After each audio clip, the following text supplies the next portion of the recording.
Let everyone be subject to the governing authorities.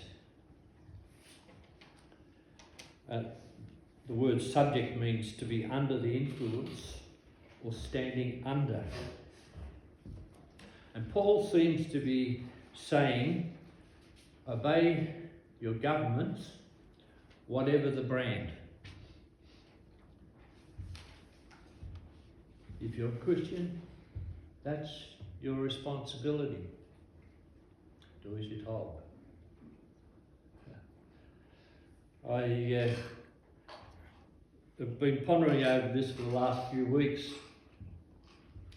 and talking with my wife, who's a bit of a renegade at times, and she's been saying, no, you can't obey the authorities all the time. If they're doing something wrong, you can't. And Paul didn't obey the authorities all the time. And so it's been something I've been thinking about. So, if you take Paul at what he says, Jacinta Allen as the Premier of Victorian government, and they make a decision about what they need to do, then we need to accept that. Federal government, Mr. Albanese makes a decision. There'll be discussion about gender issues at the moment, what will be in the national poll in a little while, and there's obviously tension and discussion within Parliament, and then they come out with a decision. We need to accept that, is what Paul's saying, do you think? Local council, Yarra Valley Council, and make a decision that affects our properties or affects our lives. We need to accept that. If you're a Christian in the USA, Mr. Biden, who's in charge, or maybe a possibility that Donald Trump will be in charge again. American Christians are to obey those who are in power. If it's China, the head of state, Xi Jinping, I'm not sure I quite got that right, but he's in control. A country where they don't accept very easily Christians within their own country. Russia, Vladimir Putin is in control, attacking Ukraine, being a dictator. Are we meant as Christians to accept rules, the direction of authorities like that? All authorities are established by God. Let's forget it. Next one. Verse 1b. For there is no authority except that which God has established. The authorities that exist have been established by God. Establish means to arrange, to set, to appoint, to create an order of succession.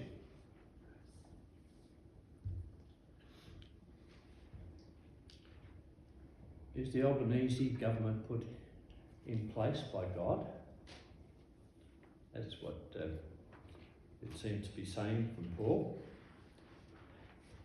Isn't it the people who elect the Parliament? Isn't it the Labor Party that put Mr. Albanese forward as a prospective Prime Minister? What does God have to do with all of that? Verse 2 talks about rebelling against God. Consequently, whoever rebels against the authority is rebelling against what God has instituted, and those who do so will bring judgment on themselves. Rebels are those who set themselves against the government, the people in control. We, over the last few years, have gone through the COVID pandemic, haven't we? And a lot of people, particularly a lot of Christians, have really said, hey, this isn't what I'm going to do. The government might be saying this is what I should do. I don't want to isolate. I don't want to wear masks. I don't want to take injections.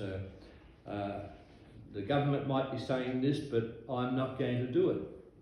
That's something that we often heard. Is that rebelling against God?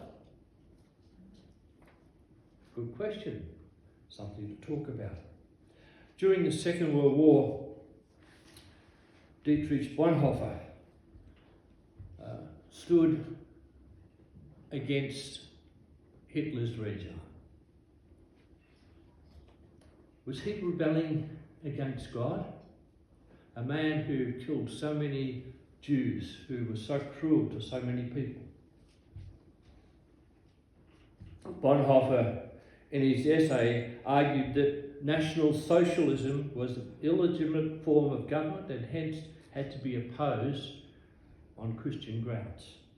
And so he outlined 3 stages of his opposition. The first one was the church was called to question the state injustice, to raise the issue, to be saying, hey, this ought not to be happening the way it is. Secondly, he said the church had an obligation to help all victims of injustice, whether they were Christians or not. And finally, the church might be called to put a spoke in the wheels to bring the machinery of injustice to a halt. A very, very brave man. He ended up giving his life, or having his life taken from him just before the Second World War concluded and before Hitler was defeated. On the 9th of April 1945, Bonhoeffer was hanged along with other conspirators. The question is resisting Adolf Hitler, as Bonhoeffer did, is that rebelling against God? Paul seems to be saying yes. He goes on and says, only those who do the wrong thing have the reason to be afraid of authority. For rulers hold no terror for those who do right, but for those who do wrong. It's interesting. I'm going to look at Paul and what he did at different times. But it's interesting to look at Jesus when he faced up to authorities.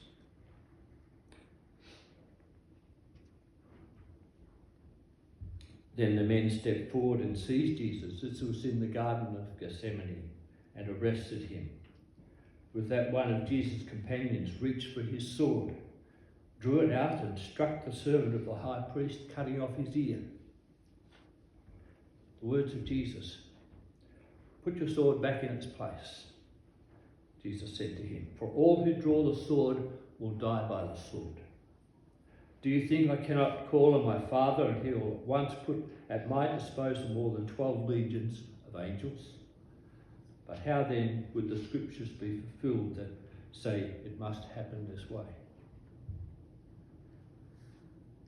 In that hour, Jesus said to the crowd, am I leading a rebellion that you've come out with swords and clubs to capture me? Every day I sat in the temple courts teaching, and you did not arrest me. But this has all taken place that the writings of the prophets might be fulfilled. Then all the disciples deserted him and fled. Jesus did obey the authorities.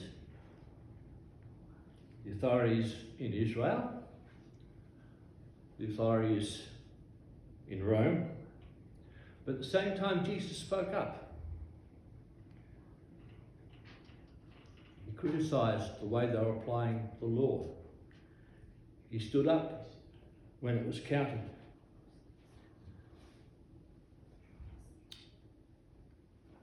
Paul goes on and says, do the right thing. Do you want to be free from the fear of the one in authority? Then do it as right and you'll be commended. It's interesting, Paul pretty much does the right thing throughout his life. if you look at 2 Corinthians 11:21, these are some of the things that happened to Paul as an advocate for Jesus. I've worked much harder, been in prison more frequently, been flogged more severely, and been exposed to death again and again. 5 times I received from the Jews 40 lashes minus 1. 3 times I've been beaten with rods. Once I was pelted with stones. 3 times I was shipwrecked. I've been constantly on the move. I've been in danger from rivers, in danger from bandits, in danger from my fellow Jews, in danger from Gentiles, in danger in the city, in danger in the country, in danger in sea, and in danger from false believers. In Damascus, the governor under King Aretas had the city of Damascenes guarded in order to arrest me, but I was lowered in a basket from a window in the wall and slipped through his hands.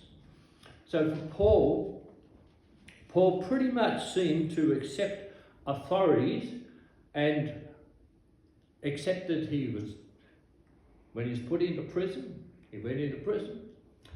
He spoke up, and he continued to speak up. It's interesting, the Christians, whatever happened in those days, they continued to speak up and to talk about Jesus and to speak about him.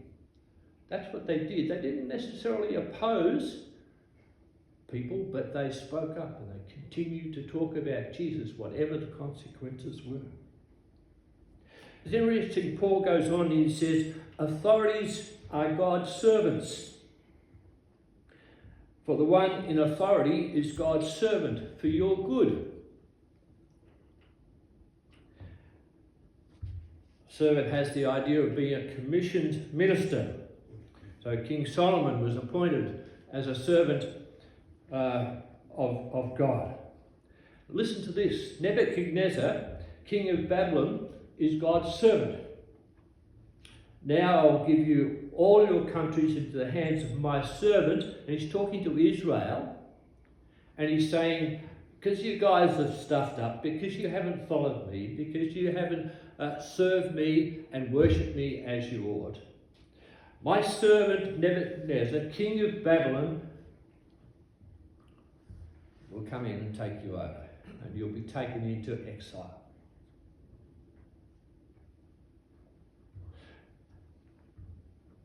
Cyrus helps the exiles to return.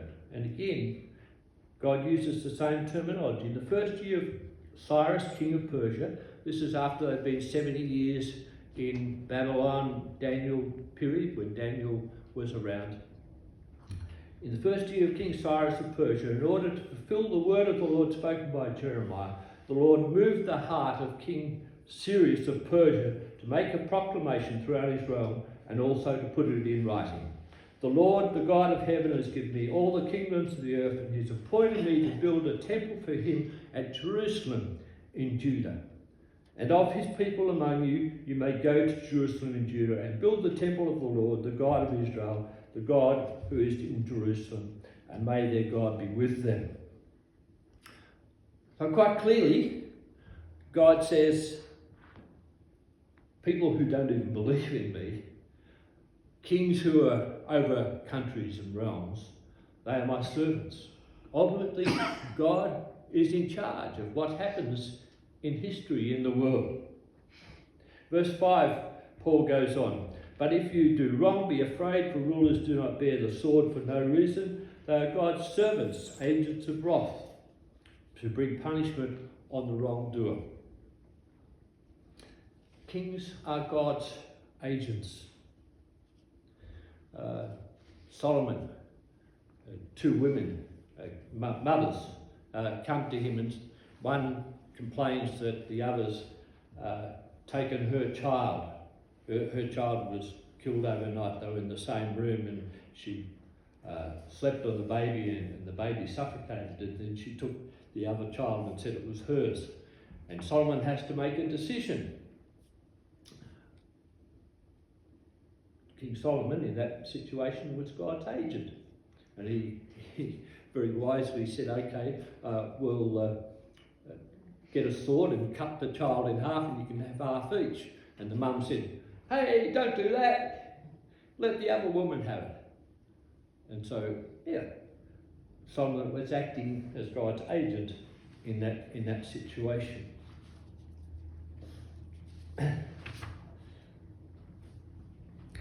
A Victorian government officer stopped at a farm in Yarra Junction and talked with an old farmer. He told the farmer, I need to inspect your farm for illegally grown drugs. The farmer said, okay, but don't go into that field over there. And he pointed out the location. The government officer verbally exploded and says, Sir, I have the authority of the Victorian government with me. He reached into his rear pocket and he removed his badge and proudly displayed it to the farmer. See this badge? This badge means I'm allowed to go wherever I wish, on any land. No questions asked or answers given. Have I made myself clear? Do you understand? The farmer nodded politely, apologised, and went about his business.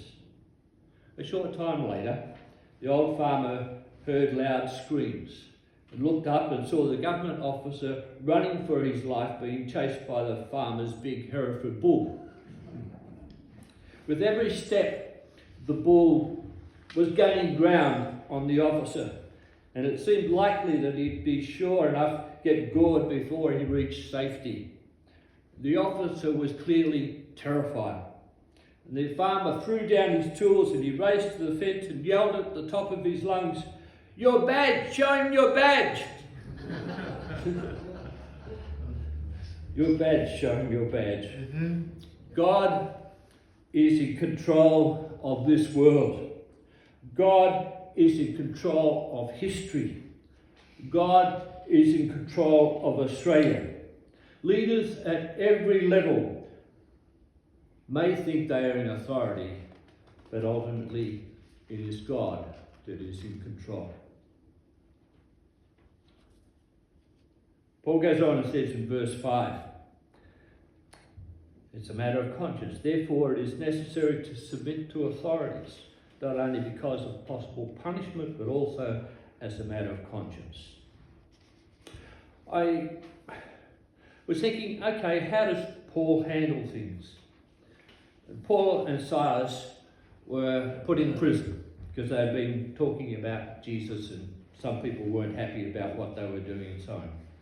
After they'd been severely flogged, they were thrown into prison and the jailer was commanded to guard them carefully. When he received these orders, he put them in the inner cell and fastened their feet in the stocks. About midnight, Paul and Silas were praying and singing hymns to God. Pretty amazing guys they were. And the other prisoners were listening to them. And suddenly there was such a violent earthquake that the foundations of the prison were shaken. At once all the prison doors flew open and everyone's chains came loose.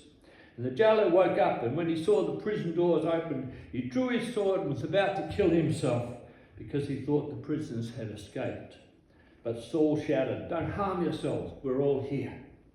The jailer called for the lights and rushed in, and falling and trembling before Paul and Silas, he then brought them out and he said, Sirs, what must I do to be saved? And they said, Believe on the Lord Jesus Christ. Now it's interesting how things happened. When it was daylight, the magistrates sent for their officers to the jailer with the order to release those men. The jailer told Paul, the magistrates have ordered that you and Silas be released.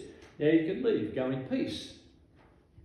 But Paul said to the officers, they beat us up publicly without trial, and even though we are Roman citizens and thrown into prison, and now they want to get rid of us quietly, let them come down themselves and escort us out.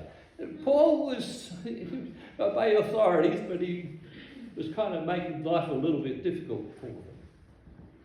The officers reported this to the magistrates. When they heard that Paul and Silas were Roman citizens, they were alarmed. They came to appease them and escorted them from the prison. Paul and Silas submitted to authority, but they went to a higher authority. And that higher authority made a difference. And then again, Paul says, that there are 4 obligations. Pay your taxes, pay anyone what you owe, to give respect to those who are in leadership, and to give honour. Jesus said something similar when it came to giving respect and honour. Give back to Caesar what is Caesar's, and to God what is God's. And again, in regard to paying anyone, if anyone borrows from their neighbour and is injured or dies, they must make restitution. They are obviously commitments that are there in the scriptures. It's interesting, Paul, before the Sanhedrin, he was called to answer to them. He spoke pretty roughly to the high priest at the time, and he didn't realise it was the high priest, and he responded back, "Brothers, I did not realise he was the high priest, for it is written, do not speak evil about your ruler of the people." And so he apologised. Before King Agrippa, this is Paul in action. Then Agrippa said to Paul, "You have permission to speak for yourself." And listen how Paul speaks. So Paul motioned with his hand and began his defence. "King Agrippa, I consider myself fortunate to stand before you today as I make my defence against all the accusations of the Jews, and especially because you are well acquainted with all the Jewish customs and controversies. Therefore, I beg you to listen to me patiently." So Paul is showing respect and honour in the way in which he is dealing with. And again, Paul replies at a later stage, "What I'm saying is true and reasonable. The king is familiar with these things, and I can speak freely to him. I'm convinced that none of this has escaped his notice because it is not done in a corner." Again, Paul is showing his respect.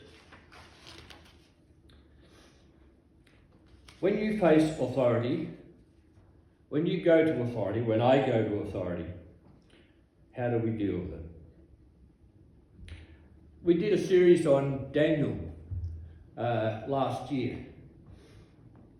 And this is from chapter 2 of Daniel's situation. King Nebuchadnezzar had a dream. And he didn't trust his astrologers and those who were his wise people and so on. He said, "I want you to tell me what the dream is and then tell me the interpretation of it." Of course, nobody could do it. And when no one was able to respond, he said, "Okay, they're all going to die." And of course, Daniel was amongst the wise people who were supposed to be advising him. The king became so angry and furious that he ordered the execution of all the wise men of Babylon. And so the decree was put forward. When Arioch, the commander of the king's guard, had gone out to put to death the wise men of Babylon, Daniel spoke to him with wisdom and tact. He asked the king's officer, "Why did the king issue such a decree?" And Arioch then explained the matter to Daniel. At this, Daniel went into the king and asked for time so that he might interpret the dream for him. Then Daniel returned to his house and explained the matter to his friends, Hananiah, Mishael, and Azariah. And he urged them to plead for mercy from the God of heaven concerning this mystery, so that he and his friends might not be executed with the rest of the wise men in Babylon. And during the night, the mystery was revealed to Daniel in a vision. Then Daniel praised the God of heaven. And this is what he said.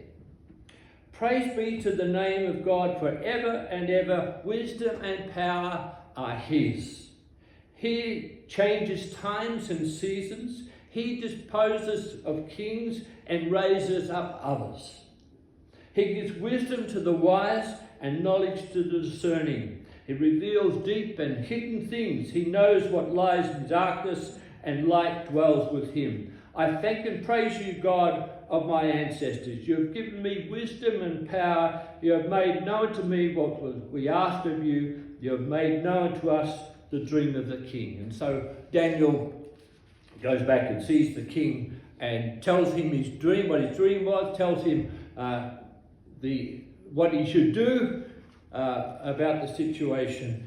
He's recognised and made one of the top leaders of the day, and honours are handed over to him because he went to the King of Kings. He went to the authority. I don't know about you. Who's in charge? How should we react as Christians when we face issues or decrees that are made for us to follow? Do you accept what Paul was saying? We should obey in all occasions. Obviously, the disciples continue to proclaim Jesus, irrespective of what the orders were. Kept on talking about Jesus, whatever the consequences. But it seems to me that what Paul did was, in fact, obey the authorities of the day, seek to stand up, to say his piece, to charge them with things that were wrong if they were wrong, but at the same time submitted to their authority, accepted punishment when it came his way. Paul had a pretty rough life. Clement was one of the, now I'm going to finish with this, Clement was one of the great theologians at the end of the time of persecution of the Christian people. And this was his prayer. And I'm going to, at the end of our message together, to ask you to stand and to pray the prayer if you feel that you're able to do so. And this is Clement's prayer. Guide our steps to walk in holiness and righteousness and singleness of heart, and to do things that are good and acceptable in your sight and in the sight of our rulers. Yes, Lord, cause your face to shine upon us in peace for our good, that we may be sheltered by your right mighty hand and delivered from every sin by your outstretched arm. Deliver us from those who hate us wrongfully. Give concord and peace to us and all who dwell on earth, as you did to our fathers. And when they called on you in faith and truth with holiness, while we render obedience to your almighty and most excellent name and to our earthly rulers and governors. You, O Lord and Master, have given them the power of sovereignty through your excellent and unspeakable might, that we, knowing the glory and honour which you have given them, may submit ourselves to them, in nothing resisting your will. Grant them, therefore, O Lord, health, peace, concord, and stability, that they may without failure administer the government which you have given to them. And the last verse.